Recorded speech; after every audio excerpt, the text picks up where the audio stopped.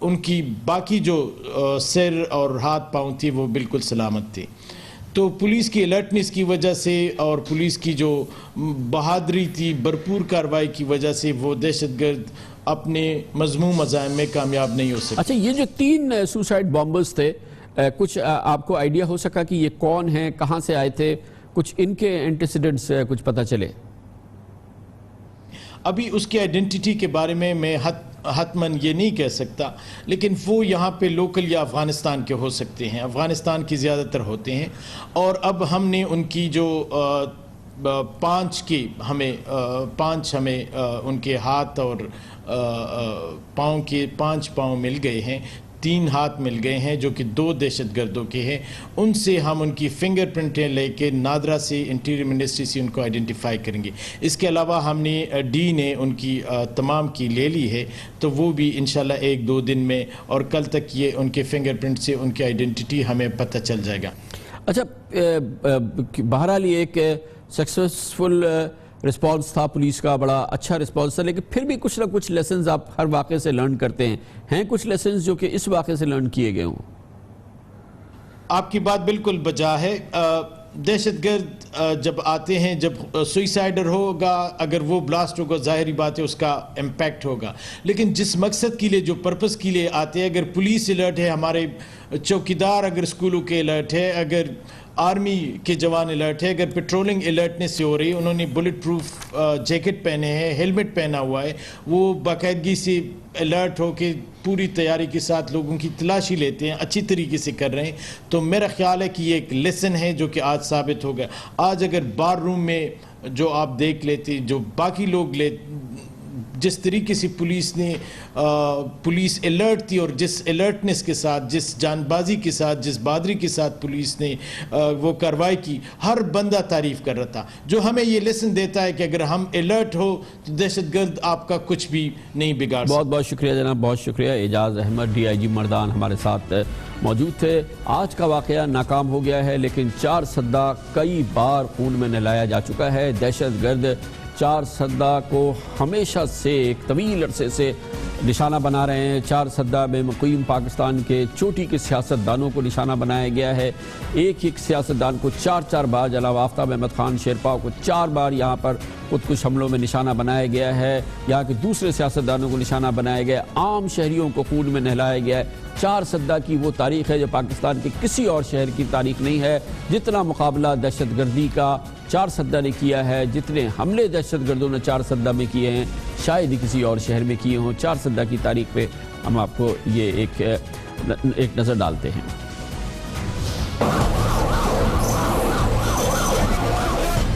چارسدہ کے علاقے تنگی میں کچہری میں آج ہونے والے حملے میں 6 افراد ہلاک اور 15 سے زائد زخمی ہوئے. اس سے صرف 7 روز قبل 14 فروری کو چارسدہ میں سرچ آپریشن کے دوران ایک خودکش حملہ آور نے گرفتاری سے بچنے کے لیے خود کو اڑا لیا، جس سے ایک سیکیورٹی اہلکار جاں بحق ہوا. 2017 کے پہلے مہینے میں 31 جنوری کو چارسدہ میں FC کی گاڑی کے قریب دھماکہ کیا گیا، جس میں 3 اہلکاروں سمیت 10 زخمی ہوئے. 20 جنوری 2016 چارسدہ کی باچا خان یونیورسٹی میں دہشت گردوں کے حملے میں پروفیسر سمیت 20 افراد شہید اور 20 زخمی ہو گئے تھے، جبکہ جوابی کارروائی میں 4 دہشت گرد بھی ہلاک ہوئے تھے. مارچ 2016 میں بھی چارسدہ کی تحصیل شب قدر کے سیشن کورٹ میں خودکش حملے میں 22 پولیس اہلکاروں اور خاتون سمیت 17 افراد ہلاک اور خواتین و بچوں سمیت 300 زخمی ہو گئے تھے، جس کی ذمہ داری کالعدم گروپ جماعت الاحرار نے قبول کی تھی. 4 اگست 2016 کو بھی چارسدہ کورٹ کے سامنے ریموٹ کنٹرول دھماکے میں 5 افراد زخمی ہوئے تھے. مولانا فضل الرحمان پر 1 اپریل 2011 کو چارسدہ میں خودکش حملے میں 13 افراد ہلاک ہوئے تھے. 13 مئی 2011 چارسدہ میں پولیس ٹریننگ سینٹر کے باہر خودکش حملے میں 98 افراد شہید ہوئے تھے. چارسدہ میں 2 اکتوبر 2008 کو اسفندیار ولی خان کے گھر کے باہر بم دھماکے میں ان کا گارڈ ہلاک ہو گیا تھا. آفتاب خان شیرپاؤ پر 28 اپریل 2007 کو حملے میں 28 افراد نشانہ بنے. 21 دسمبر 2007 کو بقرعید کے دن چارسدہ کی مسجد میں خودکش حملے میں 57 نمازی شہید ہو گئے تھے. اور ابھی بھی یہ فہرست پوری نہیں ہے. یہ بڑے بڑے واقعات ہیں جو چارسدہ کے ہیں، جو آپ کے سامنے ہم نے پیش کیے. اس پر مزید بات کرتے ہیں، اس کے لیے ہمیں جوائن کیا ہے چارسدہ سے تعلق رکھنے والے پاکستان کے معروف ترین سینئر سیاستدانوں میں سے ایک سابق وزیر داخلہ اور قومی وطن پارٹی کے سربراہ جناب آفتاب احمد خان شیرپا ہمارے ساتھ موجود ہیں. بہت بہت شکریہ شیرپا صاحب. یہ فرمائیے گا کہ چارسدہ پہ جتنے حملے ہوئے ہیں پاکستان کے کسی شہر پہ نہیں ہوئے. چارسدہ کے جتنے شہری خون میں نہلائے گئے ہیں شاید ہی کسی ایک شہر کے اتنے بڑے شہری نہلائے گئے ہوں. کیا وجہ ہے کہ چارسدہ اتنا بڑا ٹارگٹ ہے دہشت گردوں کا؟ کامران صاحب یہ بالکل آپ کی بات صحیح ہے. کچھ واقعات تو آپ نے بتائیں, بہت سے واقعات آپ نے نہیں بتائیں, بلکہ ایک آدھ دو کا واقعات تو ہر دوسرے تیسرے دن ہوتی ہے. ٹارگٹ کلنگ وغیرہ, اسکول کو اڑانا, یہ معمول کی بات ہے وہاں پر. اس کی بنیادی وجہ یہ ہے کہ ایک تو چارسدہ محمد ایجنسی کے ساتھ ہے, منسلک ہے, اور جماعت الاحرار جو ہے وہ اس کا جو ہیڈ کوارٹر ہے یا ان کی جو جہاں پر اسٹرینتھ ہے وہ ممند ایجنسی ہے. تو ممند ایجنسی اور چارسدہ ایک دوسرے کے ساتھ منسلک ہیں, جس کی وجہ سے یہاں پر زیادہ اٹیکس ہوتے ہیں. پھر کچھ ایسے علاقے بھی ہیں چارسدہ کے جہاں پر وہ نو گو ایریاز ہیں, اس کو ممند ایجنسی بھی ایکسیپٹ نہیں کرتی اور چارسدہ کے ڈسٹرکٹ کے بھی وہاں پر ریٹ نہیں ہے. اس کو ایک علاقہ ہے جس کو 25 دیہات کہتے ہیں, وہ ابھی تک ڈسپیوٹ رہا ہے اس علاقے پہ, اور وہاں پر بھی بہت سے ایسے واقعات ہوئے ہیں.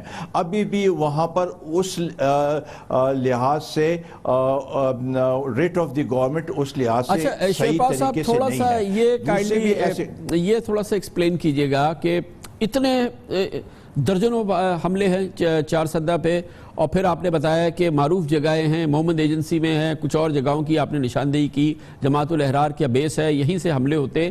یہ جو آپریشن ضرب اب 3 سال سے چل رہا ہے اس میں یہ علاقے کیسے بچ گئے؟ کیوں ان کی صفائی نہیں ہو سکی ہے؟ یہاں پر کیوں بے خبری نہیں ہو سکی دہشت گردوں کی کمینگاہوں کی؟ کامران صاحب 2 دفعہ آپریشن ہوا ہے وہاں پر ممند ایجنسی میں, اور یہاں پر جو لوگ تھے وہ یا تو کہیں اور چلے گئے اور یا افغانستان میں منتقل ہو گئے. ابھی بھی جماعت الاحرار کے جو مرکزی جگہ ہے وہ افغانستان میں ہے, ممند ایجنسی سے پار افغانستان میں ہے, اور وہاں سے یہ کارروائیاں ہوتی ہیں. تو اس لحاظ سے اگر آپ دیکھیں تو لیڈرشپ جتنی بھی ہے ان کی وہ انٹیکٹ ہے اور وہاں پر موجود ہے. اور یہ چند دن پہلے بھی ممند ایجنسی میں ممند ایجنسی کے ہیڈ کوارٹر میں ایک دھماکہ ہوا جس میں 2 اہلکار جو ہے وہ شہید ہوئے تھے. تو یہ سلسلہ جو ہے یہ اسی طریقے سے چل رہا ہے باوجود اس کے کہ 2 دفعہ آپریشن یہاں پر ہوئے ہیں. اب آپ کے خیال میں کیا اس کا حل نہیں ہے کہ یہ کیونکہ افغانستان کی طرف ہے, ہم نے کوشش کی ہے, لانگ رینج آرٹلری فائر کیا ہے, اور لیکن دراصل ان سے باقاعدہ ان کو چیلنج کرنا, ان کو تباہ کرنا, ان کو مارنا, اس کے لیے کیا کرنے کی ضرورت ہے آپ کے خیال میں؟